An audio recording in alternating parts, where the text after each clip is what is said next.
Avant, je travaillais chez Siemens. Siemens.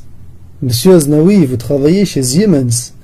Et donc, chez Siemens, qu'est-ce que je faisais? Je faisais la programmation. Je programmais des machines, je programmais des robots, je programmais des ordinateurs. Quand je rentre dans une usine et que je vois des machines en mouvement, etc., sûrement c'est du ABB, du KUKA ou du Siemens. Et je sais qu'il y a un programmeur qui a programmé ces machines. Tout ordinateur, toute machine informatique a comme langage de base une succession de 0 et de 1, 0, 1, 0, 1. C'est ce qu'on appelle le langage binaire. Et le parallèle à faire avec les êtres vivants qui ont comme langage de programmation le code génétique qui est une succession de ATGC, ATGC, ce qu'on appelle les nucléotides. Les plantes, les végétaux, les animaux sont constitués de ce langage de base, ATGC, ATGC, le langage, le code génétique. Et quand je rentre dans une ferme ou dans un zoo, le parallèle est frappant. Et je me pose la question, qui a programmé ces bêtes, ces animaux? Qui a programmé cette succession de codes ATGC, ATGC, ce code génétique? Et je vois j'ai des amis qui sont en extase devant des robots, devant des machines. Ils sont pas en extase devant une vache. La trompe d'un éléphant, c'est plus compliqué à faire qu'un robot 9 axes. Le langage 0101 binaire, il a été développé par George Boole. On appelle ça le langage booléen. Il y a un langage de programmation. Le langage C, il a été développé par Dennis Ritchie et Ken Thompson.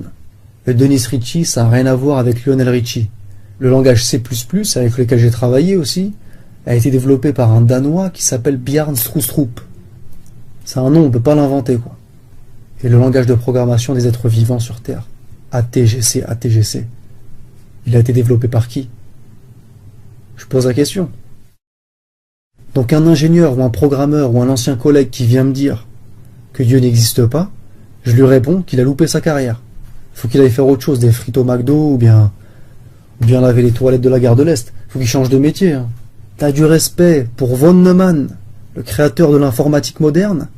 T'as du respect pour Steve Jobs, limite c'est un demi-dieu. Mais t'as pas de respect pour Allah qui a créé des trucs beaucoup plus compliqués qu'un iPad. Je peux t'en parler. Dans toute chose, tu peux trouver Dieu. Moi, j'ai trouvé Dieu dans les lignes de code que j'ai tapées chez Siemens. Développer des programmes en 68HC11 en assembleur. Voilà. Il y en a qui trouvent Dieu dans l'art, dans la littérature, dans la poésie, dans la botanique, dans la géologie. Moi, j'ai trouvé Dieu dans l'informatique. Je parle aux ingénieurs, aux techniciens avec qui j'ai bossé. Siemens, ABB, les mecs de la machine-outil, voilà. C'est des gens qui comprennent ce que je dis. Les mecs qui sont sous AutoCAD, sous SolidWorks, SDK Java, C#, hein, tu comprends ce que je dis. Si toi, tu arrives à faire une machine, voilà, qui t'a créé?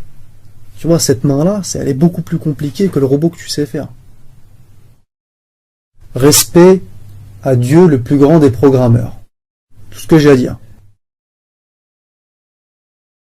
L'irrationalité d'une telle croyance avait déjà été démontrée d'une façon similaire par le pionnier de la physique moderne, le grand scientifique anglais Isaac Newton. Il y a déjà plusieurs siècles, celui-ci avait réussi à faire comprendre à l'un de ses amis athées l'absurdité de sa croyance d'une manière très originale. Pour ce faire, il avait demandé à un mécanicien de fabriquer une reproduction miniature du système solaire. Les planètes étaient représentées par des billes qui tournaient grâce à un système compliqué d'engrenages et de courroies.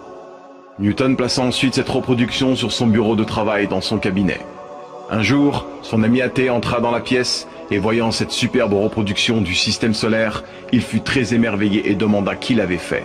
Newton, qui était en train de lire, leva les yeux et assura son ami avec le plus grand sérieux que personne ne l'avait fait, mais que c'était par le plus pur hasard que les éléments s'étaient rassemblés de la sorte. Son ami athée fut étonné et répliqua avec une certaine vivacité. « Tu dois me prendre pour un sot. C'est évident que quelqu'un a fabriqué cette reproduction, un génie d'ailleurs, et je voudrais connaître son nom. » Newton déposa son livre, se leva, mit sa main sur l'épaule de son ami et lui dit « Cette reproduction est une faible imitation d'un système bien plus merveilleux dont tu connais les lois. Je suis incapable de te convaincre que cette reproduction n'a pas eu de créateur, et pourtant, tu prétends toi que l'original que le mécanicien n'a fait que copier est apparu sans l'intervention d'un créateur. Explique-moi, je t'en prie, par quel raisonnement es-tu arrivé à une pareille conclusion? Explique-moi, je t'en prie, par quel raisonnement es-tu arrivé à une pareille conclusion? Si on n'arrive donc pas à percevoir que des choses complexes puissent avoir émergé par hasard, prétendre cela pour des choses encore plus complexes serait une conclusion qui est en apparente conflit avec notre raison. Comment pourrait-on concevoir que le système solaire soit apparu par chance, alors qu'on n'arriverait jamais à concevoir cela avec une simple reproduction? There is no God but Allah. Muhammad is his messenger. There is no God but Allah. Muhammad is his messenger.